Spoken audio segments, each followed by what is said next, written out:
नमस्कार. माणसांच्या जगात एक वाक्य नेहमी ऐकू येतं आणि या एकमेकांशी स्पर्धा करण्याच्या जगात तर ते नेहमीच ऐकू येतं.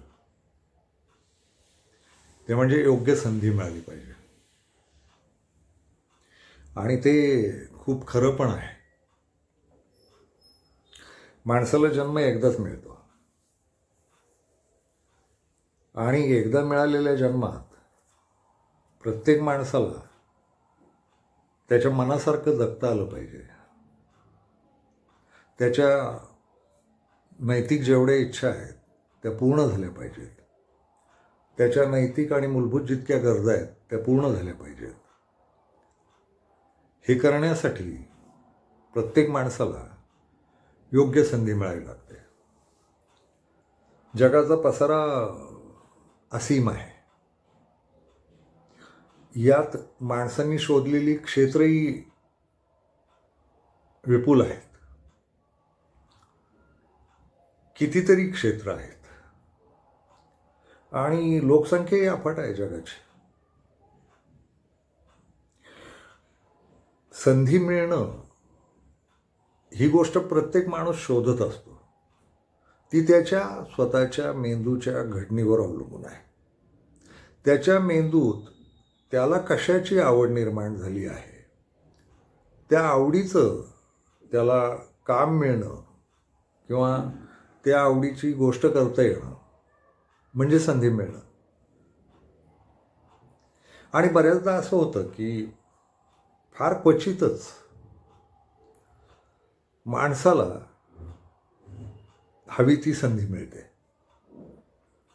बऱ्याच माणसांना खूप भाग आहे समाजाचा भला मोठा की ज्यांना हवी ती संधी नाही मिळाली आणि त्यांच्या आवडीच्या बाहेर त्यांना काहीतरी वेगळं जगावं लागलं. बऱ्याच मुलांना उदाहरण घेऊ आपण की बऱ्याच मुलांना किंवा कोणाला तरी काही जणांना चित्रकार व्हायचं असतं किंवा काही लोकांना काही वेगळ्या क्षेत्रात जायचं असतं. माझे स्वतःचे कितीतरी मित्र आहेत की आमचं तारुण्य सुरू झालं त्यावेळेस ते जगण्याची गरज म्हणून अपरिहार्यता म्हणून कुठल्या तरी वेगळ्याच क्षेत्रात गेले.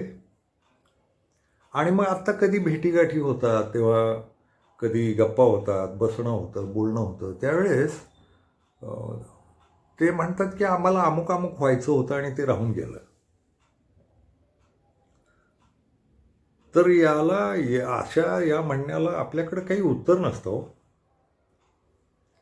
म्हणजे काय करणार ना. म्हणजे आयुष्यात इतकं पुढं आल्यानंतर या आयुष्याचं वैगुण्य असं आहे की या तारखेपासून मागच्या हव्या त्या तारखेपर्यंत नाही जाता येत आपल्याला. ते त्यांच्याकडे पाहिल्यावर लक्षात येतं की हे त्यांना नको असलेल्या क्षेत्रात अगदी मन लावून, म्हणजे तिथं ते कामचुकारपणा करतात वगैरे काही नाही, ते मन लावून करत असतात. मानेवर खडा ठेवून त्यांची जी काही कामं त्यांच्या वाट्याला आलीत ना ती करत असतात. आणि एवढं सगळं आयुष्य पार करून आल्यानंतर जेव्हा ते म्हणतात ना की आम्हाला हे व्हायची इच्छा होती किंवा आम्हाला हे करायची इच्छा होती आणि ते करायला नाही मिळालं, आम्ही भलतीकडेच गुंतून राहिलो, तर मग कळवळून येतं यांच्या बाबतीत. काय झालं असेल असं वाटत राहतं. तर परिस्थितीची काही एक अडकाअडकी असते. म्हणजे बहुधा त्याचं एक मुख्य कारण असं आहे की आपल्याला जे वाढवलं जातं ना ते पैसा केंद्री वाढवलं जातं. आपण पैसा कमवला पाहिजे हे आपल्यावर बिंबवलं जातं. आणि मग पैसा कशात मिळणार आहे याची काही हमखास क्षेत्र ठरवून घेतात आपले पालक किंवा आपल्या भोवतीचे लोक. आणि त्या क्षेत्रातच आपण गेलं पाहिजे पैसा कमवण्यासाठी असं आपल्याला सांगितलं जातं. आणि आपणही निघतो. म्हणजे मग ती गरज आपली पण असते, त्यांची पण असते. मूळ गरज पैसा होऊन बसते. आणि मूळ गरज जेव्हा पैसा होते ना तेव्हा मग आवडीनिवडी, इच्छा याला फार महत्त्व राहत नाही. त्यावेळची परिस्थितीच अशी असते की आपण तिथं पैशाच्याच भोवती पिंगत असतो आणि पैसा एवढंच एक ध्येय ठेवून निघतो. आणि जेव्हा मग पैसे कमवून होतात, संसार होता, जगून होतं, मुलंबाळं होतात, सगळं काय जे असेल ते मार्गी लागतं आणि साधारणपणे म्हातारपण येतं, त्यावेळेस माणसं खंती व्यक्त करतात मनातल्या, की खरं तर त्यावेळेस मला हे करायचं होतं. म्हणजे माझ्या भोवतीचे खूप मित्र, म्हणजे माझ्या जडणघडणीतला महत्त्वाचा भाग आहे म्हणजे माझ्या भोवती लिहिणारी आणि वाचणारी मंडळी खूप होती. म्हणजे मित्रवर्तुळ म्हणूया, तर त्या याच्यातली खूप मुलं मुली आम्ही वाचणारे लोक होतो, लिहिणारे लोक होतो. तर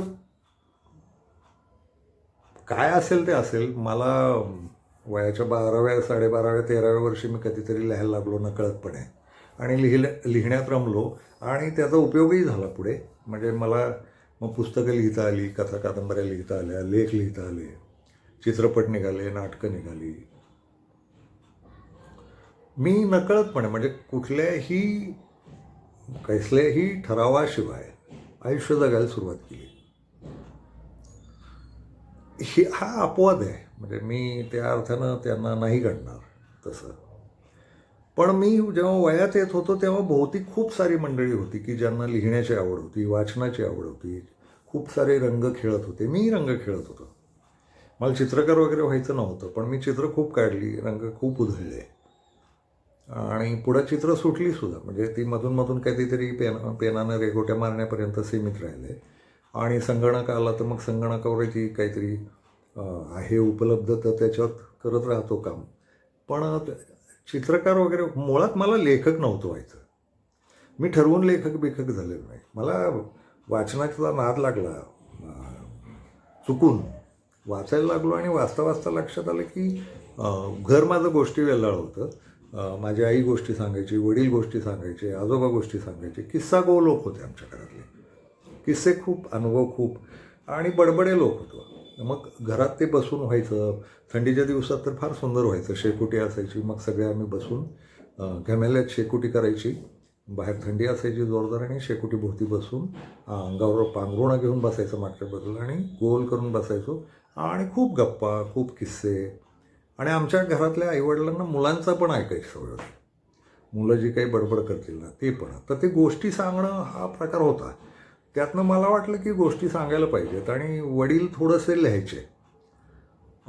तर ते पण त्यांनाही लेखक व्हायचंच नव्हतं, पण त्यांनाही लिहिण्याचा नाद होता. पण ते फार त्यांच्या कामात धामातनं व्यापातनं फार कमी लिहायचे आणि मी आपले वडील लिहित बसलेले आहेत असं पाहून मी पण नक्कल करत असतो आपण मुलं. तर मी पण ते वाचत बसलेले असायचे म्हणून वाचायला सुरुवात केली. ते लिहित बसतात म्हणून मी कागद घेऊन काही लिहायला लागलो आणि वयात येताना तर मजाच. म्हणजे 13व्या 14व्या वर्षी इतकं काहीतरी धुमारे फुटायला लागले, मग लिहायला लागलो.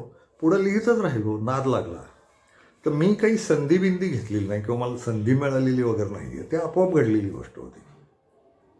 पण मग आणखी 2-4 वर्षांनी खूप माणसं, खूप मित्र असे जवळ आले आणि ते बहुधा लिहिणारे होते. पण ते एका व्यसनाचे लोक एकत्र येतात असं जे म्हटलं जातं, तर ते वाचनाचं व्यसन असलेले, लिहिण्याचं व्यसन असलेले लोक एकत्र आले आणि गंमत अशी झाली की आत्ता इतकं आयुष्य पार केल्यानंतर त्यातले बहुतेक जण नाही या नादाला लागले पुढं.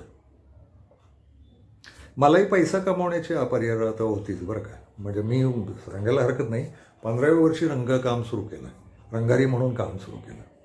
तर पैसा होताच डोक्यात. पण एक आहे की त्या पैशापेक्षाही माझा तो नाद खूप महत्त्वाचा होता वाचनाचा.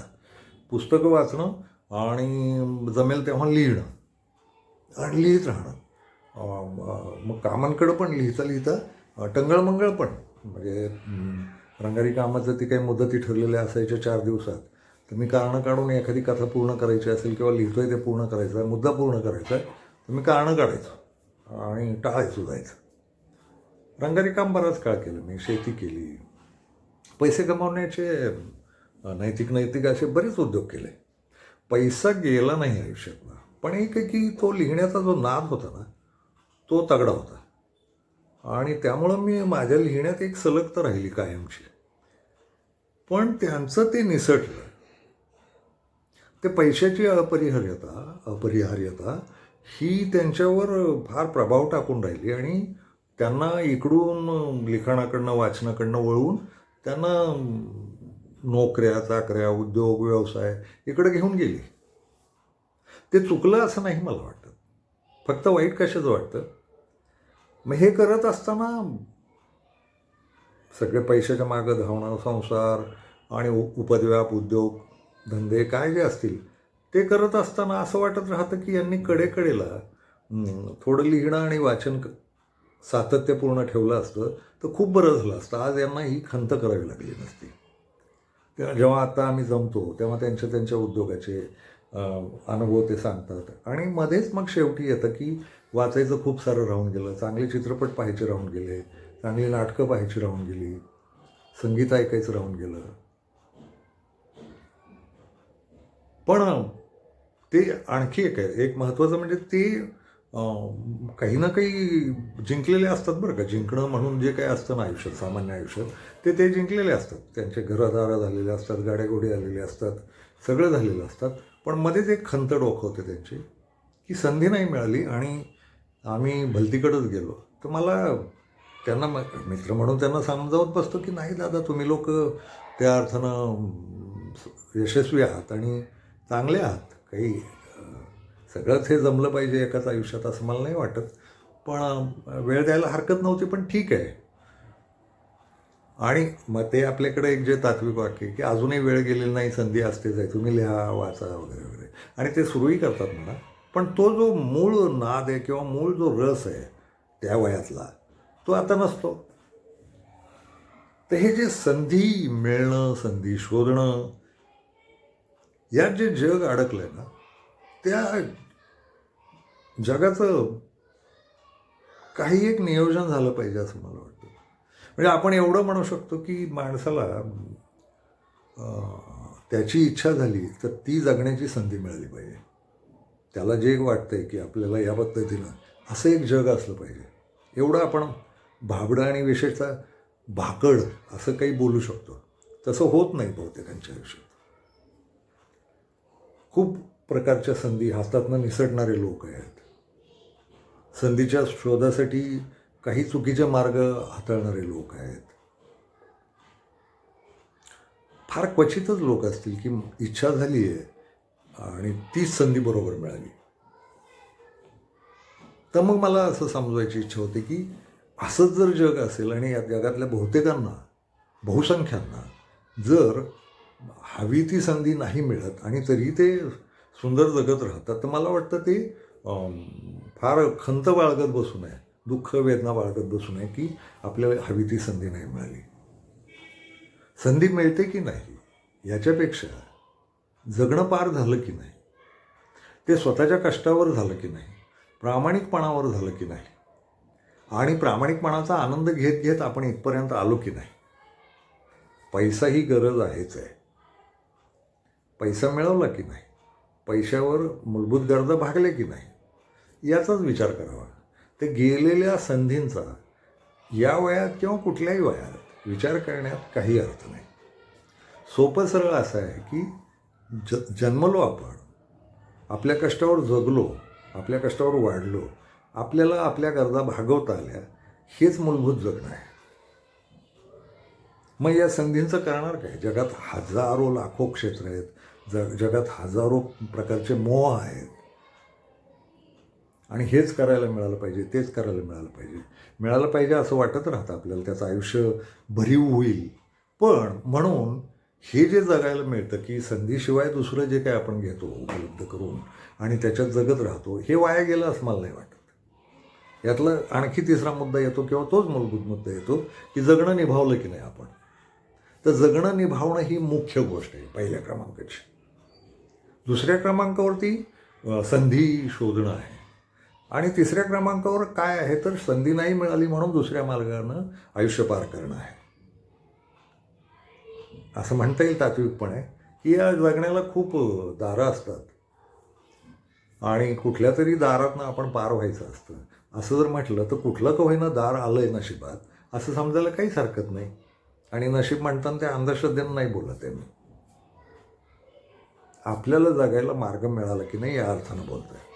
तर कुठल्याही मार्गानं फक्त एक आहे की त्यातलं नैतिकतेचा मात्र आग्रह आहे. प्रामाणिकपणा, पारदर्शीपणा या गोष्टी असल्या पाहिजेत. त्याचं समाधान खूप मोठं आहे. काहीतरी संधी मिळवण्यासाठी पाप करणं किंवा चुकीच्या मार्गाला जाणं आणि मग मोठं होणं आणि मग म्हणजे मला जाणवत राहतं संधी उपटणारे पण लोक असतात. उदाहरणार्थ साहित्याचंच द्यायचं किंवा चित्रपटाचं, नाटकांचं द्यायचं तर लांगुल चालनं करून, मठं बांधून, एकमेकांना वशिले लावून पुरस्कार मिळवले जातात. पुरस्काराची संधी हे चालतं, सगळ्या क्षेत्रांमध्ये चालतं. पण एक लक्षात घ्या, कुणाला तरी मस्का लावून मला पुरस्कार मिळाला तर मला त्या पुरस्काराचा जो 100% आनंद मिळणार आहे ना, निर्मळ, तो नाही मिळत. तर मला वाटतं असल्या संधी घेऊ नये. तुमचा उल्लेख पण होईल अमुक अमुक पुरस्कार विजेते अमुक अमुक म्हणून, आणि सगळ्या जगालाही आनंद होईल की तुम्हाला हा पुरस्कार मिळाला आहे आणि तुमचं नाव या पुरस्कारामुळे झालं आहे. पण लक्षात घ्या, तुमचा अंतरात्मा, तुमचा आत्मा, तुमची नेणीव तुम्हाला सांगत राहील या पुरस्कार आपण खोटेपणानं मिळवला आहे, या पुरस्कारासाठी आपण लाचारी पत्करली आहे. तर ह्या संधी असल्या घेणं, कारण याची वेदना समाजाला नाही होणार आहे. ज्यांना माहिती आहे की तुम्हाला हा पुरस्कार मिळाला आहे त्यांना काय घेणं आहे. पण तुमच्या आत ती जाणीव असते ना, आणि ती मरेपर्यंत राहणार असते की आपण वशिले लावून कितीही लोक मोठं म्हणत असले की अमुक अमुक पुरस्कार मिळालेले हे व्यक्ती आहे, ही व्यक्ती आहे, पण आत हृदयात किंवा मेंदूत जाणीवेत आपल्या ते असतं ना की हा पुरस्कार आपण कुठल्या मार्गाने मिळवला आहे. आडमार्गाने मिळवल्याची वेदना कायम राहते आणि ती मरेपर्यंत राहते. पुरस्काराचं कसलं सुख आलं, ते नाव होण्याचा काय अर्थ आहे. नाव व्हायचंच असेल ना तर ते स्वतःला आधी समाधान देण्यासाठी असलं पाहिजे. कसं का होईना नाव झालं पाहिजे, मी पुढं गेलो पाहिजे. तुम्ही कितीही मुखवटा पांघरून आत बाहेर जगात वावरत असला की मी मोठा माणूस आहे आणि मी अमुक अमुक आहे, मी सेलिब्रिटी आहे ना, अमुक आहे, मी मोठा नट आहे, मी मोठा चित्रकार आहे, मी मोठा, आत तुम्ही फसवणूक करून काहीतरी केलेलं आहे ना, त्याची जाणीव तुमची तुम्हालाच होते. तर तो सगळा जो आनंद आहे ना त्या पुरस्काराचा, नाव मोठं होण्याचा, खरं नाही होत. जगण्याचं समाधान आहे ना, ते स्वतःच्या मनाला आधी मिळालं पाहिजे. अशा पद्धतीनं नाही, टोचण्या लागून नाही. म्हणजे तुमचं मन तर तुम्हाला सांगत असेल ना की तुम्हाला फसवणूक करून पुरस्कार मिळाला आहे किंवा तुम्ही मोठे झालेले आहात किंवा खूप पैसे मिळवले, तुम्ही समाधान नाही देत. आणि हे पुन्हा सांगतो, हे पण भाबडं बोलणं नाही आहे. मानसशास्त्र नावाचं आहे. माइंड, मेंदू, बुद्धी, जाणीव, नेणीव हे जगणं खरं आहे. शरीर, त्यातला मेंदू, त्यातली विचार प्रक्रिया एवढंच खरं आहे.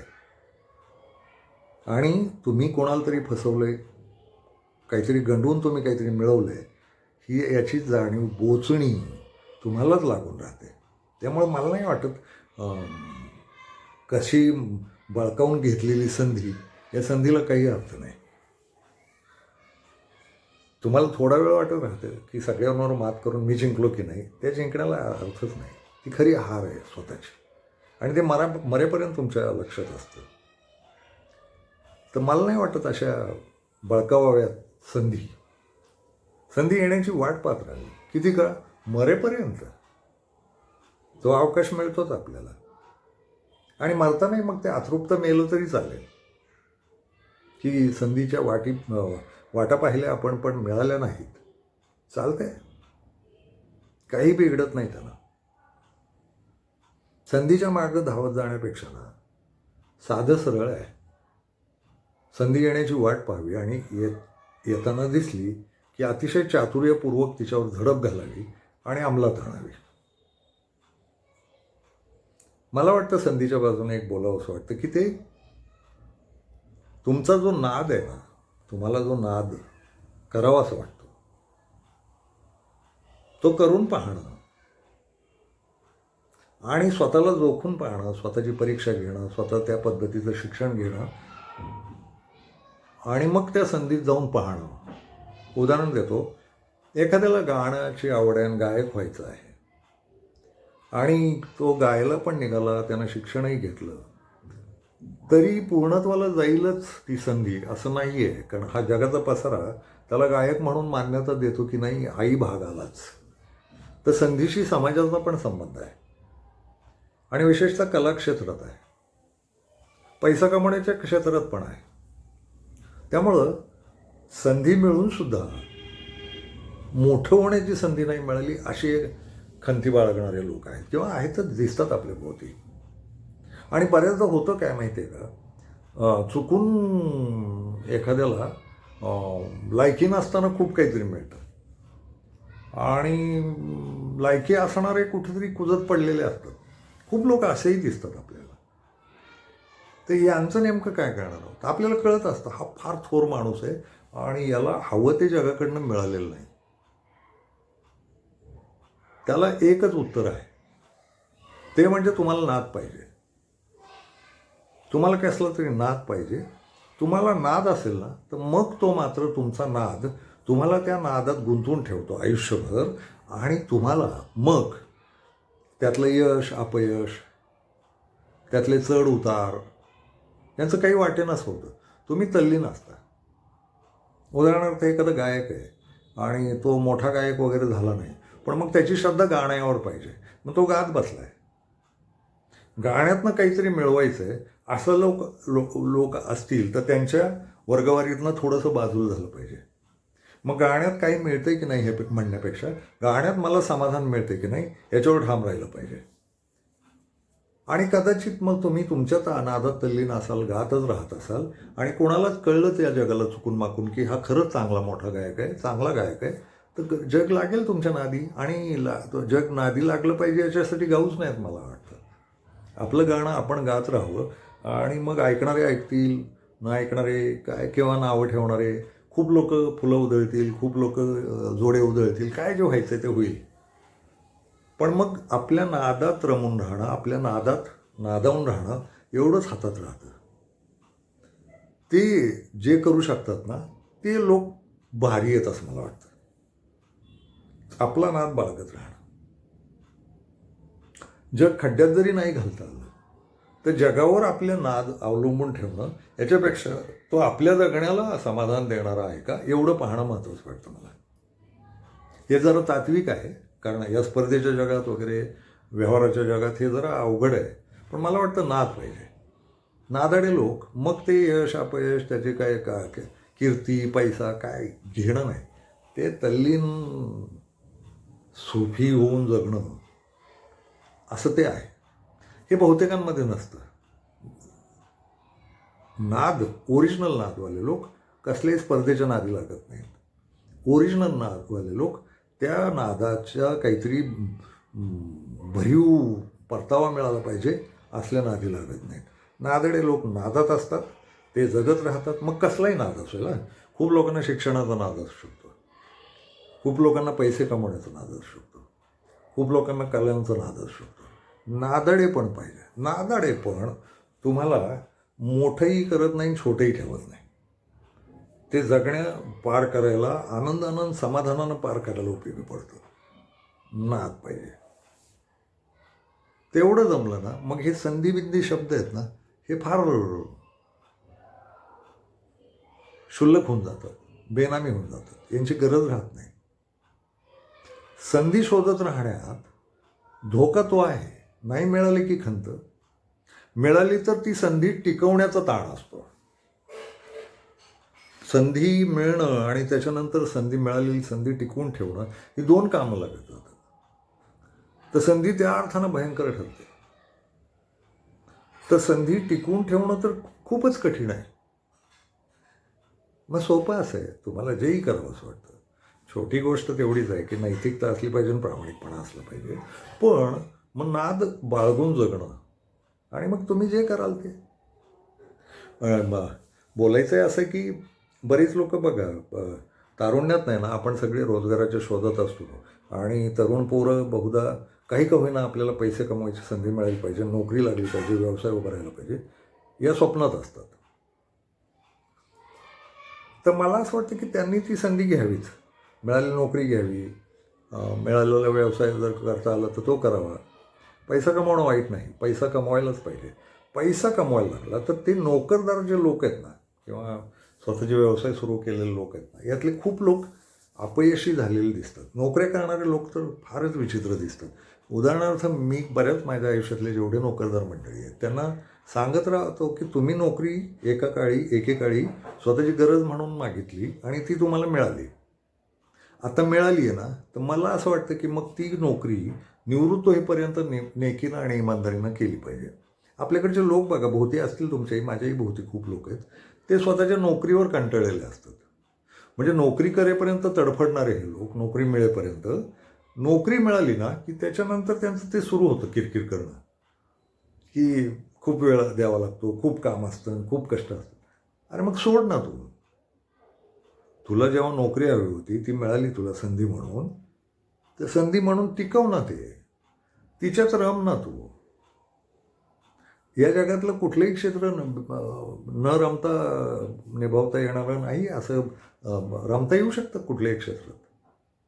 आणि ते मग स्वतःवर बळजबरी असो किंवा तुम्हाला संधी मिळाली नसो योग्य क्षेत्राची, पण तुम्ही ज्या क्षेत्रात गेलेले आहात पैसे कमवायला म्हणून आणि तुमची गरज म्हणून, तर गरज म्हणूनच तुम्ही त्या संधीचं किंवा ती जी काही नोकरी मिळाली, व्यवसाय मिळाला आहे त्याचा नाद बाळगा ना, त्याचे विद्वान व्हा, त्याचे तज्ज्ञ व्हा, त्याची आणखी जाणकारी घ्या, तेही समाधानकारक आहे ना खूप सारं.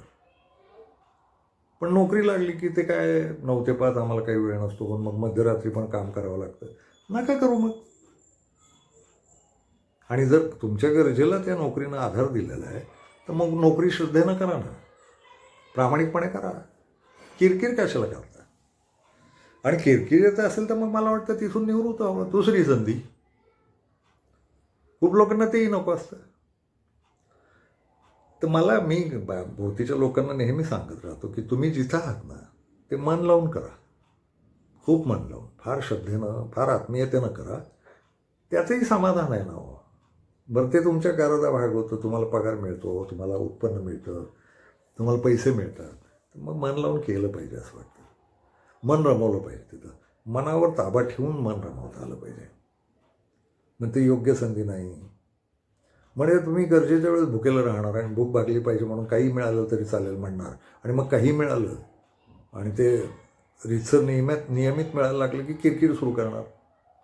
याच्यात मीठच कमी पडलं आहे, तिथं चटणीच जास्ती झाली आहे.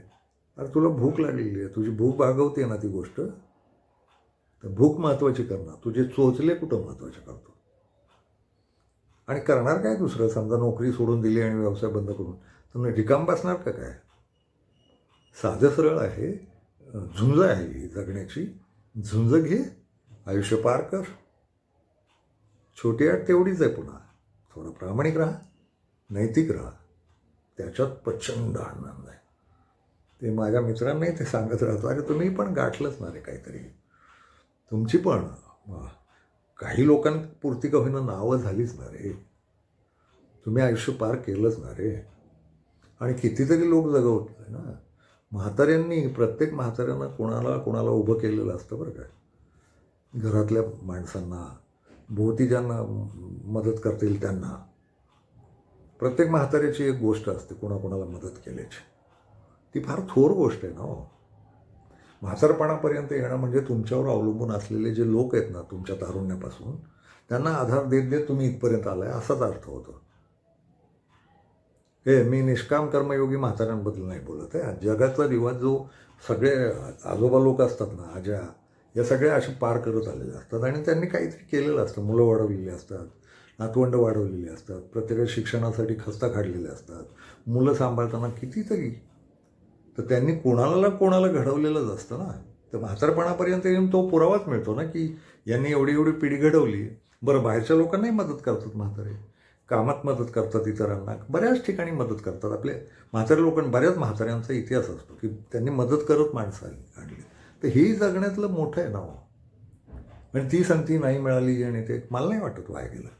कुणाही माणसाचं आयुष्य, चांगल्या माणसाचं आयुष्य कधी वाया जात नाही. त्यामुळं ते संधीन बिंदीन असल्या गोष्टी करण्यापेक्षा स्वतःचा नाद बाळगावा. आणि नाही स्वतःचा नाद बाळगता आला तर तुम्हाला जो पैशाचा नाद आहे तो भागवण्याची व्यवस्था झाली असेल ना, तर जगण्याचं समाधान मानावं. हे जरा अव्यवहारी वाटण्याची शक्यता आहे आणि तात्कालिक इलाजासारखं काहीतरी बोलतोय असं वाटण्याची शक्यता आहे. पण एक विचार करा, याला काही पर्याय पण नाही, नाही का? धन्यवाद.